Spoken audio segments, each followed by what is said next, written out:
color. The continuing story of Peyton Place.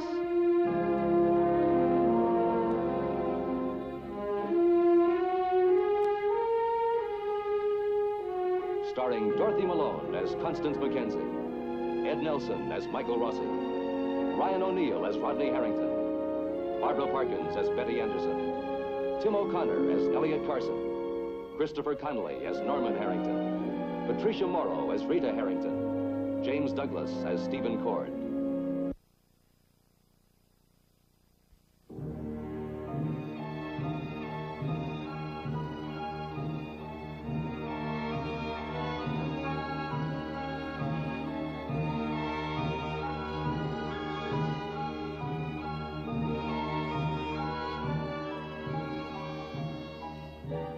To Eddie, the flight of Stephen Cord's wife, Betty, from the Peyton house is a matter of relatively minor importance. Perhaps there's been some kind of crisis among the women in anticipation of the wedding of Martin Peyton to Adrian Van Leyden, or some sort of emotional confrontation between Betty, who lived in this house until recently, and Peyton himself. Eddie has agreed with Leslie Harrington that the most effective way to prevent the wedding from taking place, and therefore end any possibility that the old man will make a significant change in his last will and testament, is to cut short the old man's life. At this moment, Eddie is on the outside looking in. He has spent most of his life like this, but now he must force his way in. For Eddie Jacks, the chips are down.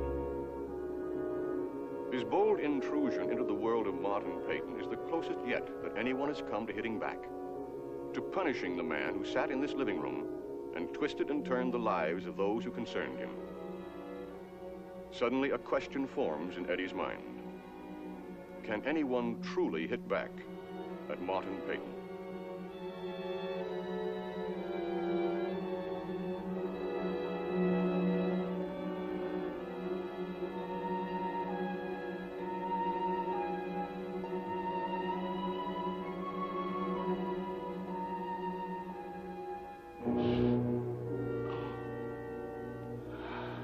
Who is it? Who's there?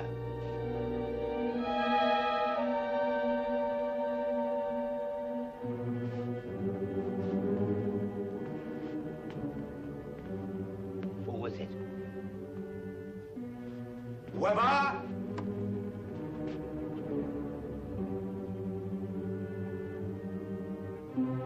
Mr. Peyton, Whoever?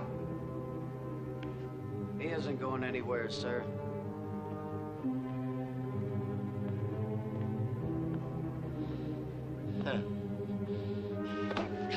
Get your hands off me.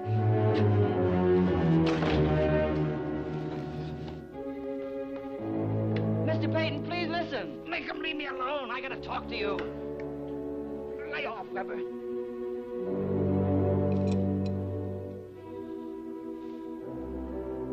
She's dead. This is from the car. My toolbox, how'd you get it? Mr. Peyton, I can explain everything. Got some explaining to do to me, Jackson. Now, what are you doing with my wrench? Call the police. But, sir, he had my... Now.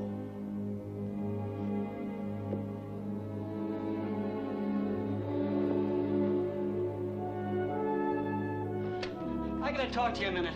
Alone. How long were you alone with my fiancée? I wasn't. I just walked in here. Then how did you get in here? He broke through the back door, sir. I saw him. Police Department, Sergeant Walker. Yeah, I'm calling from Martin Peyton's house. Send somebody up here on the double. What's the problem? It's no problem, Mac. Just murder. And I got the guy that did it standing right in front of me with his tail between his legs. That's enough, Weber. Hop to it, will you? Yeah, we'll be right there. There's something I gotta tell you. Sit down, Jax. My buddy the big shot, huh? I was wondering why you were so interested in my job in the car. You wanted to cop something, didn't you? Something big and heavy. Something with my name printed all over it. Take your glove off. I said take it off.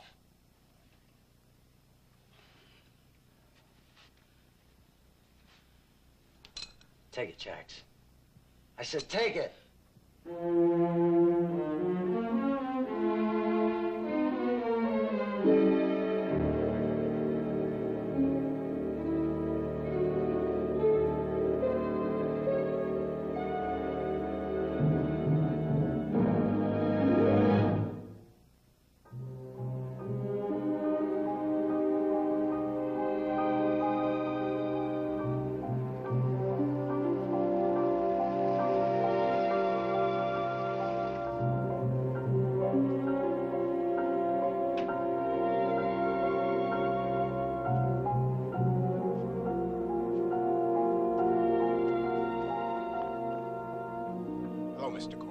What's going on here? Mr. Cord, I'm afraid there's been an accident.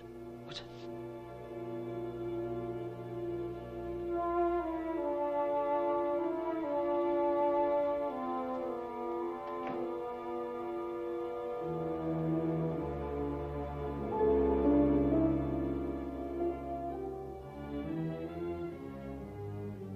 It happened a short time ago, maybe 30, 35 minutes. Mr. Peyton called us.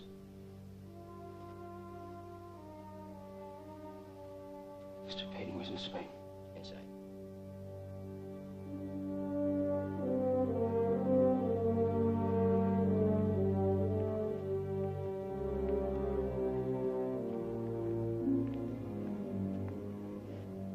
What happened? My fiancée is dead. What happened? There was a noise. A sound that must have been poor Adrian's body falling. And I saw that man standing over her. I've been trying to tell him. I didn't have anything to do with it. You were in the house? No, I wasn't in the house. Well, where were you? What are you, on the police department or something? He was following my instructions. What instructions? Weber was not unaccounted for. He was doing what I told him to do. All right, Jack, so let's go. Give me a minute, Sergeant. What is it? I need a lawyer, Mr. Cord. This is a bum rap. I didn't kill anybody. I suppose you were acting on Mr. Peyton's orders, too? I don't know what you're talking about. I came here to warn Mr. Peyton. That's all. Just to warn him. Warn Martin Peyton? Yeah, that's right. And I practically stumbled over her. She was lying at the foot of the stairs over there, you know. I'm telling you, she was dead when I reached her. You'll be arraigned in the morning. You can tell it to the judge. We have to take him in. Just a minute, hmm? What do you say, Mr. Cord? Will let me talk to you before they start interrogating me? I got my rights, haven't I? You'll be fully informed of your rights. Waste of time. Oh, is that what you think? Well, this man's entitled to a hearing. I won't make a commitment to represent you. Not yet. But I'll go to the station with you. I'd like to hear what you had to say. Thanks, Mr. Cord.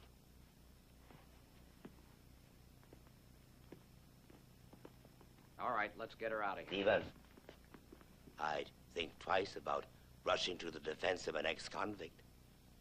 Especially in a case like this. Well, it must run in the family, grandfather. Getting involved with jailbirds.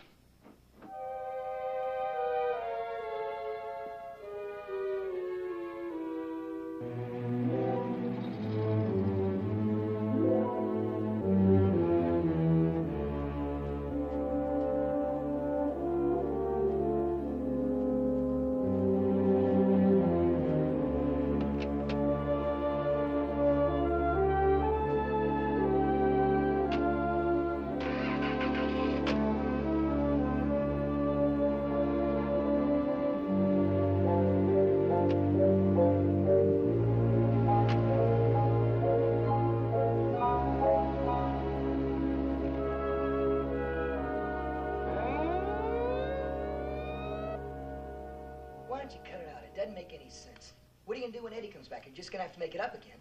He's not coming back. What makes you so sure? I just know it, that's all.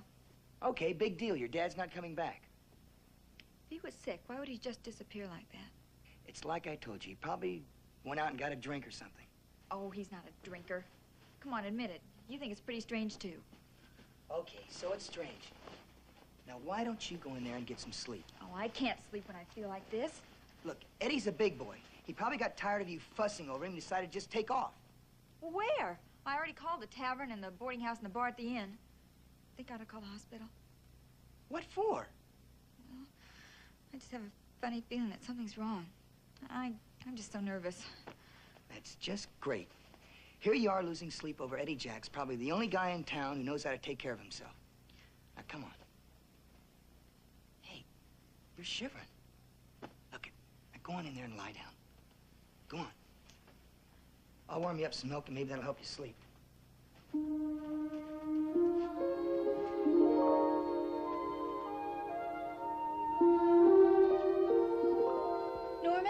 It's snowing. No kidding.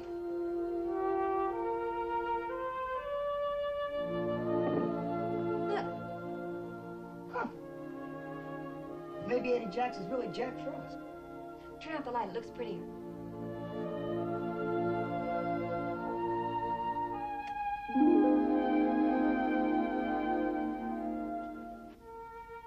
Isn't it beautiful? Not more beautiful than you.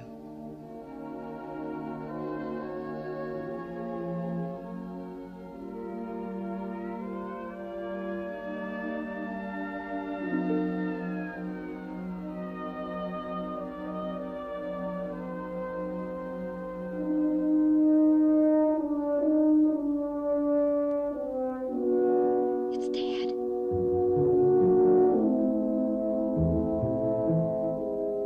What are they doing to him?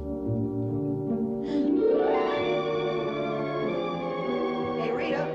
Rita, wait a minute. Rita. Rita, come here.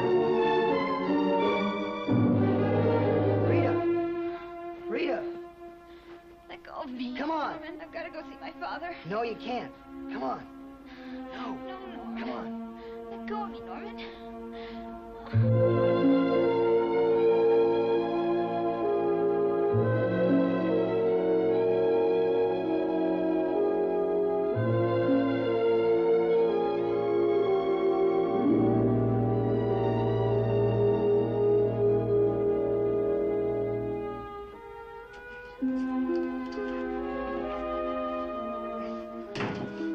It's snowing out there and it's freezing. Why did you have to take off like that? Huh? Look at you, just made you something. You're gonna be all right, okay? Norman, I can't breathe. I'm gonna call Dr. Rossi. Just don't say it. Just relax. Don't say it.